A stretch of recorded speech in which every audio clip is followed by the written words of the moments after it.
Hi guys, welcome to Chugging Along. I'm Sam. And I'm Tim. Welcome to our video and to our channel, and if you're new here, then welcome. So this year feels like it's going by quite quickly. We're only almost a couple of months in, and it does feel like it's racing ahead, which is great because we are looking forward to spring and all it will bring, which is warmer weather, more sunlight, and hopefully once we can start cruising, more adventures on Mary L. Yeah, that would be good, that would be good. But already this year we've had all kinds of weather. We've had some snow recently. Also, we have moved the boat a tiny bit as well. Just one lock and one bridge away, just so we can get more sunlight. And also we feel a little bit more secure as well in this new spot. Yeah, and I suppose being in lockdown and it being winter, we've actually managed to build ourselves a bit more of a routine with our first winter here on Mary L. And that actually got us thinking about the video we're going to make for you guys today. So we're going to be looking at the compromises that we find as continuous cruisers being on a narrowboat on the canal in winter. So we've come up with 5 compromises from our routine that we're going to be talking through with you today. So let's get into it. So the first compromise from living on a boat to a house is the heating. We always get asked, is it cold living on a boat? The answer to that, or the short answer to that, is no, because we have our fireplace. So our fireplace, it takes around 7 to 8 minutes to turn it on. You open the fuel tap, let some diesel pump in there, cap full of methylated spirits, light a match, chuck it in there, and that's pretty much a very short version of how we get it going. We run it for around 8 to 12 hours every day at the moment in winter. We don't leave our fireplace running at night. We turn it off. So by the time that we've woken up in the morning, we are pretty cold. We are there in bed. We look at each other and we realise pretty quickly who is going to be the person to wake up that morning, get out of bed, put the first cup of tea on, get the hot water bottle going, and turn the fire on as well. So that is definitely the compromise in terms of like the heating wise, I would say. Absolutely. Another compromise with the heating is that our fireplace runs off diesel, and the diesel comes to our main fuel tank. So we're trying to be very conservative with the amount of diesel that we use. We don't want to use too much so that we finish using all the diesel in our fuel tank. Unfortunately, the stretch of the canal that we're on at the moment, we only have one fuel boat that's servicing us and other boats here, and unfortunately, because parts of the canal are quite fast flowing at the moment, he hasn't been able to make as many regular trips as we would like, really. Poor Aussie. So it does mean that we've had to make quite a few trips to our local Sainsbury's, which is about a 2-mile journey to go and get some extra diesel, and that means taking a jerry can with us, which is about 20 litres, which we find we can go through it in about 4 to 5 days. But obviously going to the local Sainsbury's, it costs a lot more money to get diesel there than it does with our fuel boat. I think it's about 75 pence for our fuel boat, and at the local Sainsbury's it's about just over £1 a litre. So there is a massive difference there in terms of how much we're paying for our diesel. So that's also a compromise that we found. Number 2 is electricity. So we get most of our electricity from our solar panels, which we had installed when we bought the boat. So we have two 215 watt solar panels, with everything them being installed, all the little extra bits and bobs. We pretty much paid bang on £1,000 to get those done, and we are so happy we did. I would say they're an essential part of our boating lifestyle, really, aren't they? And so far they have definitely earned their money back. We really couldn't imagine not having them, really. We were a bit worried originally about how well that they would work in winter, of course, with less sunlight and the weather just being worse. But we have been pleasantly surprised, to be honest with you. Oh, yeah. We've always been managed to keep our phones topped up, and also with us working online, we do sometimes even have enough to run the inverter and charge our laptops as well. It just is a bit of a juggling act. We had to get used to it. There is enough electricity to go around for us to work on our laptops and to keep our phone topped up, but you just have to time it right. Yeah, I'd say that definitely is what we have to do, and that is a compromise in itself. That being said, we do still try and run our engine on a daily basis, about at least an hour. One, just to sort of keep the engine warmed up, but also so at night we can top up the batteries as well. And unfortunately, when you're on the canal, you can only really run your engine from 8 in the morning till 8 at night. So the cut-off point for us is after 8 o'clock. Beyond that time, we can't charge anything. No phones, no laptops.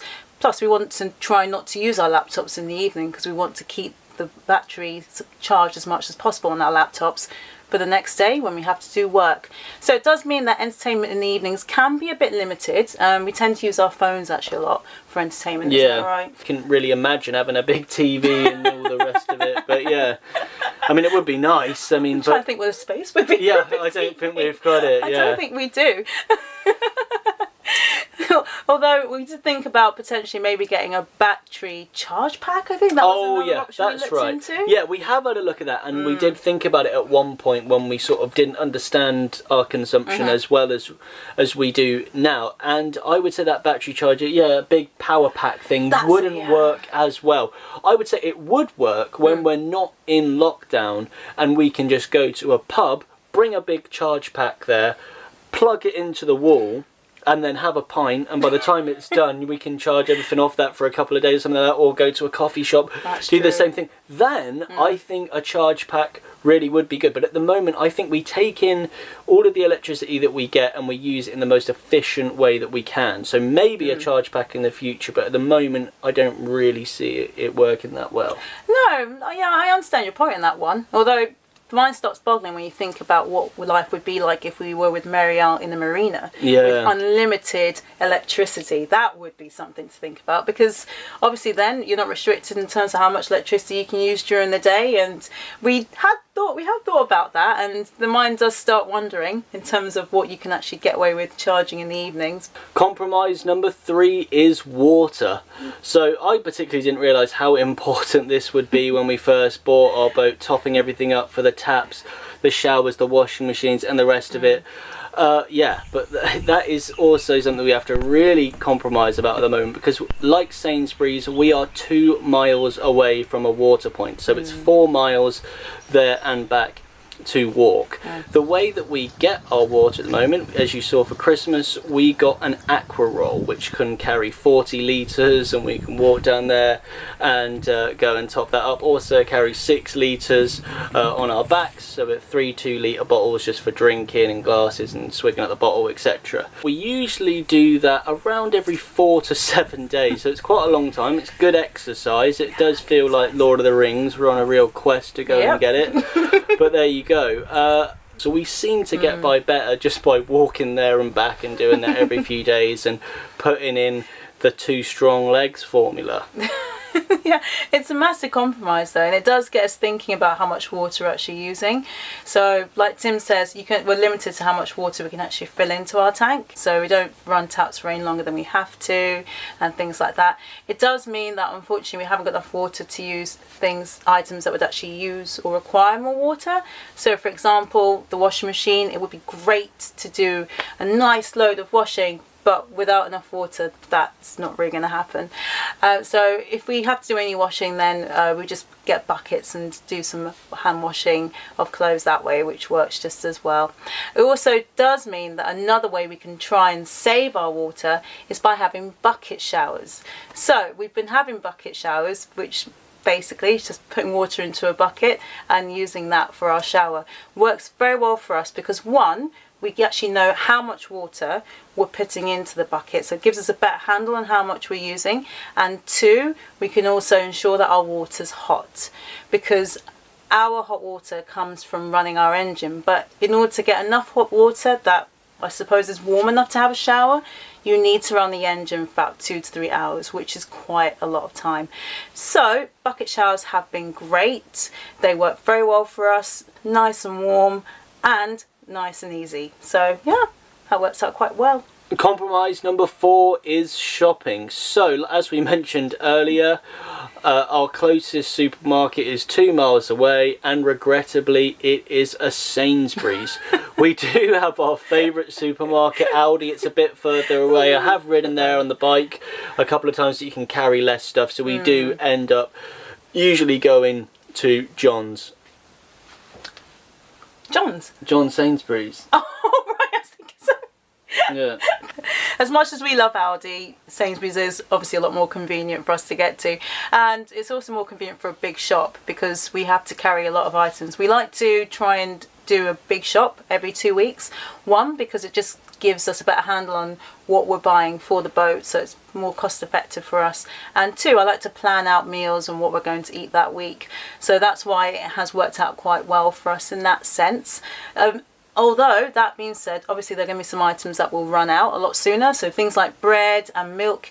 In that event, we actually have got a co-op, although quite a small local co-op, but it's about 15 minutes away. So if we do run out of milk and bread, we can always go there and top up our weekly... Going there is a lot nice, because when we do go and do the big shop every 2 weeks, we're there with our backpacks and a bag for life in each hand as well. It's the way back is pretty hard work. It feels good when you sort of dunk the sort of bags and get back on again. I think my arms have benefited. Yeah. A lot of exercise. Our final compromise is transport, which is a little bit ironic considering that we actually live on a mode of transport. But yeah, a lot of the things that we've mentioned in this list today could actually be fixed by having a car. A lot of the continuous cruisers on this stretch that we've met do have cars, and they sort of move their boat a bit, move their car a little bit. They know all the parking spaces on the side, and they make it work for them. So that is quite interesting. And it is something that we are looking to get eventually. I mean, after our summer's adventures, we think. We're not too sure, but it is sadly higher up on our priority list than getting a dog, we have to say. But hopefully that car will be able to turn into a mini camper. But anyway, that's another thing, but still very exciting. Although it's quite interesting because we're actually really close to a train station, so that doesn't happen very often when we're on the canals, but we actually have got a local train station that's about 5-10 minute walk away from where we are at the moment. So I suppose in the future, when we actually need to go on the trains, then we've got the opportunity to make a lot more use of it. So there you have it. Those are our 5 compromises living on our narrowboat in winter as continuous cruisers. But tell me, Tim, which of those compromises would you say is the most difficult for you? Okay, yeah, I would say the most difficult for me is quite an easy decision. I would say it's electricity. I really would like to be able to relax and just not have to always sort of think about the timings of everything like that. At the moment, we treat our laptop battery percentage like it is an internationally recognised currency. It is that precious to us. So it really does just seem alien now. Just sort of before you're like, oh, does that need a charge? Oh, I'll just put that on. You're not even looking at the time or thing or anything. Oh, I'll just pop that on charge. Yeah. That is quite a nice way to think. So that is something that maybe one day in the future, well, I know in the summer it would be a lot easier because obviously you get a lot more sunlight. Of course. So so there you go. So yeah, that is electricity for me. How about you? I see your point about electricity, and I can understand why that would be a major difficulty to deal with. That being said, I always think with electricity we can replenish it. So when the sun comes out the next day, or if we hopefully get enough solar power, then we've still got electricity. That's true. So for me, the biggest compromise is water, because that's a finite resource and we're only ever going to be using up the water. So we have to replenish it, and there's a lot more work involved doing that. So I think for me, water's the big one, because obviously if we had a full tank, we'd be able to do a lot more with the water that we have. So get a washing done in the washing machine, and also maybe a bigger bucket shower. Who knows? Oh yeah, big buckets. Lots and lots of hot water. That would be great. So for me, it's got to be water, I'd say, which is ironic because we're surrounded by water. But speaking of that, though, we did meet that couple that had the water filtering system. So they took water from the canal or from the river, and then they filtered it, and and then that topped their water tank. So yeah, if anyone has one of those, please let us know in the comments. They said it cost around 300-400 quid, which sounds like an absolute bargain and something extremely useful. I think so. Yeah, that's well remembered actually. I didn't think about that. So yeah. Very interesting.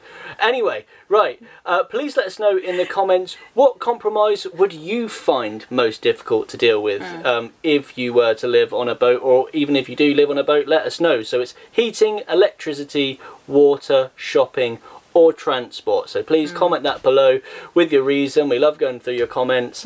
Thank you very much everyone for your support, and remember, no matter what you do in life, you've got to keep chugging.